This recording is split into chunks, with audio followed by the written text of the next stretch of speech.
having problems again over at Disney World with Splash Mountain and Tiana's Bayou Adventure. Fancy that. Let's take a look at what we've got. This is out of allears.net. It says, hi from the Magic Kingdom. Tomorrow is opening day for Tiana's Bayou Adventure. The ride is currently drained. It's drained completely. The water's gone. There are those, and if we scroll down, you'll see it says for inspections and adjustments before tomorrow's opening. Hope that's the case. It's a big day. I do want to play devil's advocate here and say this is probably just for final major inspections before opening day. Hope so. They're trying to claim that it's for final inspections. Folks, I'm here to tell you, they would not have put celebrities on this if it had not had final inspections.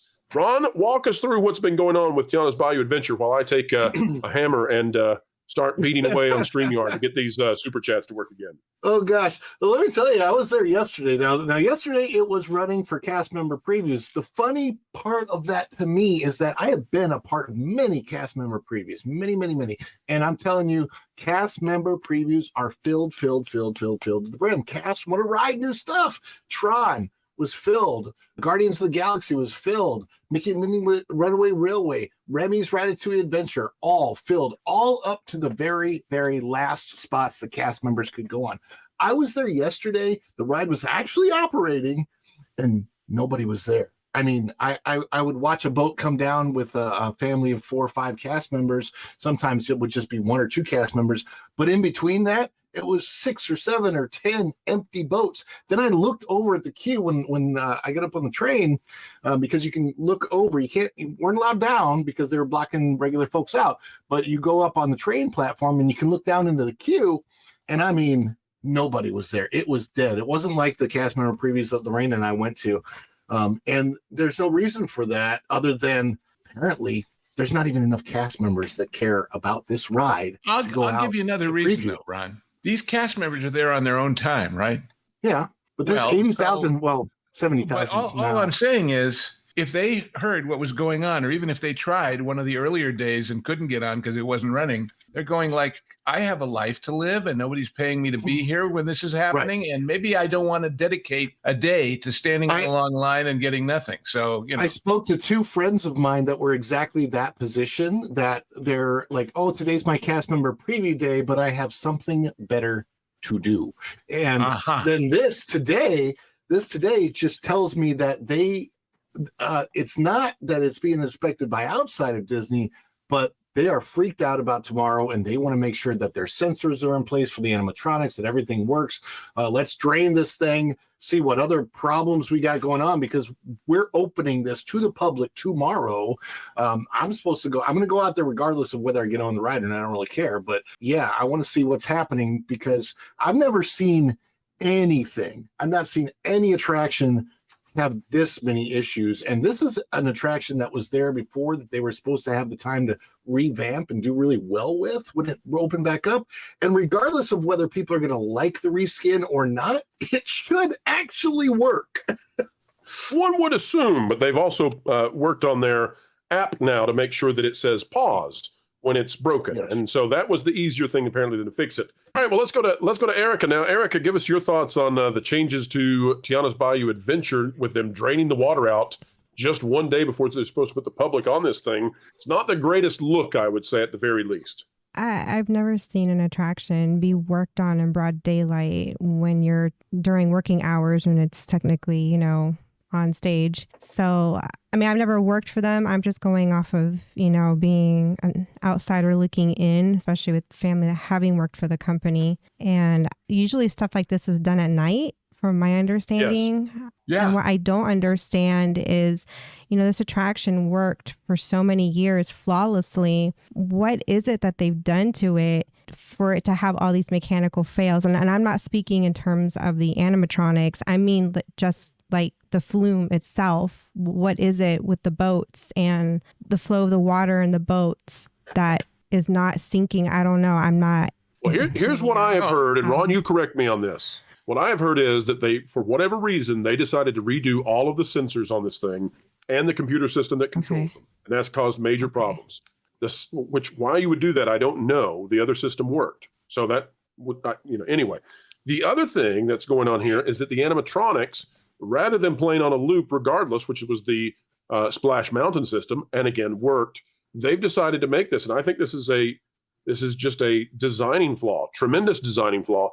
these animatronics are now triggered by sensors detecting boats, and thereby the animatronics go into their Well, the problem with that is if you have streams, if you have a sensor that's not working, the animatronic isn't working either. So you've got these issues.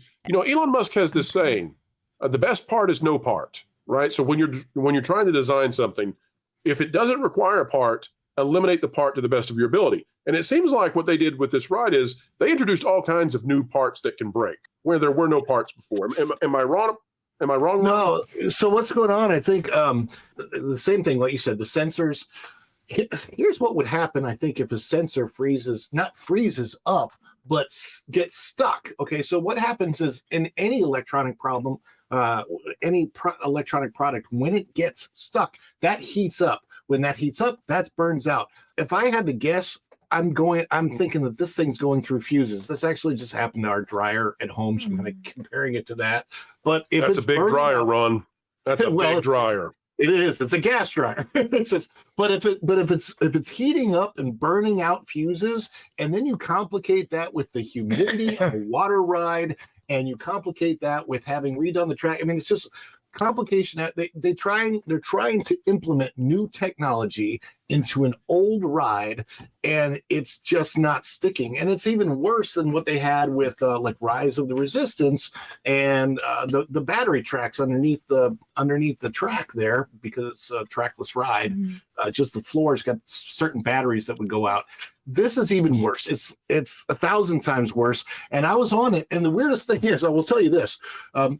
The scenes, when you do get to see them, when the ride's normally flowing, it's pretty fast, and everything goes by fast anyway. You don't even notice. It's like, okay, it's flowing by. I'm on a water ride, splash, it's over, right? When it does slow down, you're like, why didn't they put these scenes in a slow new ride, something similar to a Pirates or a Small World or something like that? That's actually a bayou. You don't go down the bayou in a fast log. It's so ridiculous. It's all crazy. There's no elevation in a bayou. That's the whole point of it being a bayou.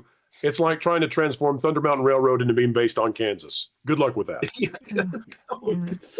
There's some technological stuff about roller coasters involved here, and that's basically what it is, even though it's a flume. In roller coaster tracks or flume tracks, there are things called block brakes, which is you go this far, and then it releases you to the next one, and then it releases you to the next one. And especially with a flume, where you can't control the downhill. I mean, it would ruin the ride, but you could put some bars up and brakes and stop a roller coaster descent, but not a water ride.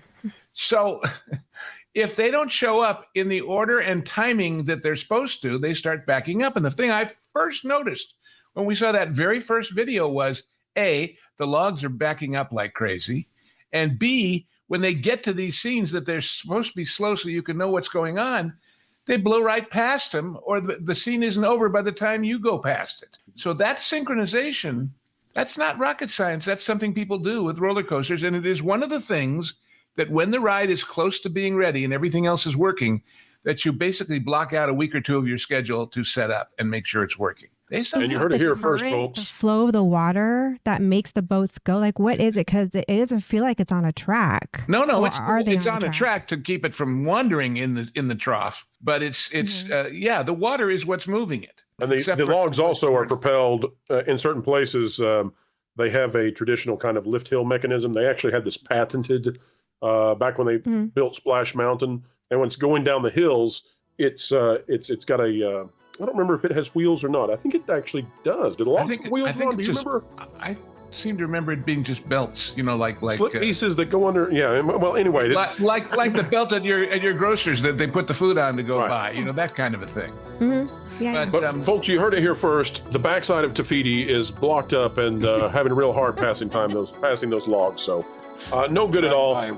It needs more fiber. That's right. Please, Tafiti, eat the fiber. That was a highlight from the Pro Show, with a full recording can be found on the WW Pro YouTube channel, exclusive to members. But what about you? What were your thoughts on this intriguing story? Please let us know in the comments below. Like this video if you did like this video. Share us out, as it helps us out tremendously against the YouTube algorithm. And thank you so much for watching. 23PO. Please comment, like, and share this video. And don't forget to subscribe to That Park Place Podcasts Online, your source for exclusive content and highlights from WDW Pro. The Pro Show, and That Park Place for all the news that should be fun.